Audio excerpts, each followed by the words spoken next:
Hi hello నమస్తే. మీరు వింటున్నారు డాక్టర్ కాశీగారి ప్రసాద్ టాక్స్.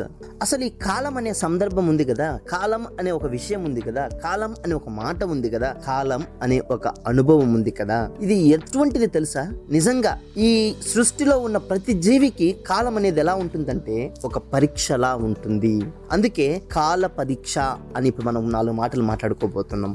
జీవితం అనేది ఒక అద్భుతం, జీవన విధానం మరీ అద్భుతం. సుఖాలను అనుభవించినప్పుడు దైవాన్ని మరవడం, దుఃఖ సమయంలో ఆయన్ను నిందించడం మనిషి సహజ నైజం. సుఖాలు గాని కష్టాలు గాని కలకాలం స్థిరంగా ఉండేది కావు, ఆకాశంలో కదిలే మేఘాలు లాంటివి. జీవితం అంటేనే సుఖదుఖాల సమ్మేళనం. బాల్యం, కౌమారం, యవ్వనం, వృద్ధాప్యం, ఇలా ప్రతి దశలోనూ సుఖదుఖాలు ఆకాశంలో కదిలే మేఘాలే. నిన్నటి కథ నిన్నటిదే, నేటి జీవితం నేటిదే, రేపటి సంగతి రేపటిదే. కష్టాలు వర్తమానాన్ని మింగేయకూడదు, సుఖాలు భవిష్యత్తును దెబ్బతీయకూడదు.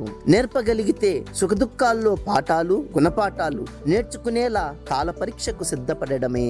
ఎదనే పావుగా చేసుకుని నిద్రపోతున్న రేపటి కూతురుకు అక్షరాలు పలికించి కంటి రెప్పలా కాపాడి అన్నీ తానై తోడు నీడగా కాలం బాట మీద కనిపించని సాధకుడిగా మిగిలిన ఒక సగటు తండ్రి నాన్నంటే నమ్మకం, నాన్నంటే భరోసా, నాన్నంటే ధైర్యంతో పాటు ఖచ్చితంగా కాల పరీక్షలో విజేతలా నిలిచేలా చేయగలడు కదా నాన్న.